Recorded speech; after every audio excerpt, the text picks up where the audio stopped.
नाशिक TCSच्या पाठोपाठ बाहेर आलेल्या लेन्सकार्टच्या प्रकरणामुळे भयंकर गजब झालेला आहे.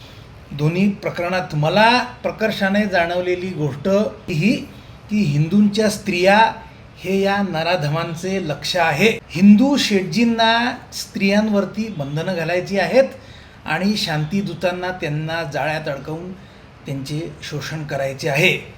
आता हे आपल्या हिंदुस्थानात तेही भाजपचे सरकार असताना हे कसे घडू शकते असा प्रश्न पडणे साहजिक आहे. तर मित्रांनो, त्याचे उत्तर सेक्युलरिझम नावाच्या खोट्या नॅरेटिव्हमध्ये आहे. म्हणजे भाजपचे सरकारसुद्धा आत्तापर्यंत इंग्रजांनी, लेफ्टिस्टांनी आणि काँग्रेसनी मिळून हा जो सेक्युलरिझम नावाचा खोटा नॅरेटिव्ह तयार केला आहे, हा जगभरसुद्धा आहे, नुसता भारतात आहे असं नाही, पण हा जो खोटा नॅरेटिव्ह तयार केला आहे तो भाजप आणि एवढी सगळी भक्तगण मंडळीसुद्धा मिळून अजून त्याला पराभूत करू शकलेली नाही. ही गोष्ट खरी. आणि हा नॅरेटिव्ह किंवा कथानक किती महत्त्वाचे असते याची मला मित्रांनो काल पुनःप्रचिती आली जेव्हा माझी भेट पुण्यातील प्रसिद्ध इतिहासकार डॉक्टर उदय कुलकर्णी यांच्याशी झाली. तर उदय कुलकर्णी मला कुठे भेटले, काय बोलले हे एका अर्ध्या मिनटात सांगतो. त्याआधी ज्यांच्यामुळे हे शक्य झाले त्या रावसाहेब कट्ट्याचे, रावसाहेब ट्रस्टचे प्रचंड कौतुक.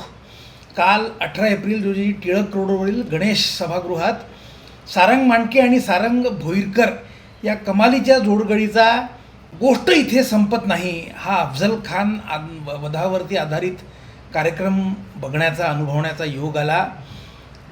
हा स्टोरी टेलिंगचा एक युनिक प्रकार आहे मित्रांनो. आणि दोन्ही सारंग ज्या पोटतिडकीने आणि डिटेलिंग सकट संघ पेश करतात ते खरोखर वाखाणण्याजोगे आहे. रावसाहेब कट्टा ही मला ट्विटरवर भेटलेली मंडळी यांनी हा कार्यक्रम आयोजित केला होता. त्यांचे पुन्हा मनापासून कौतुक आणि त्यांना प्रचंड धन्यवाद.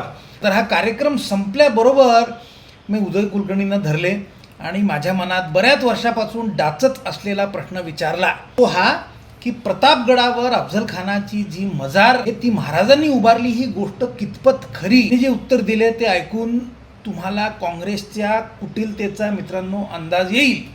त्यांनी सांगितले अफजल खान वधानंतर जवळजवळ 250 वर्ष तिथे केवळ एक दगड होता छोटासा. 1935मध्ये तिथे बांधकाम सुरू झाले आणि आता एवढी मोठी दर्गा किंवा मजार उभी राहिलेली आहे. आणि आपल्याला काय सांगण्यात येते मित्रांनो की महाराजांनी ही दर्गा स्वतः उभारली. 90 वर्षापासून हे खोटं कशाकरता बोलले गेले? हिंदवी स्वराज्य संस्थापक महाराजांना सेक्युलर दाखवता यावे म्हणून. मित्रांनो, ही आहे ताकद कथानकाची. जे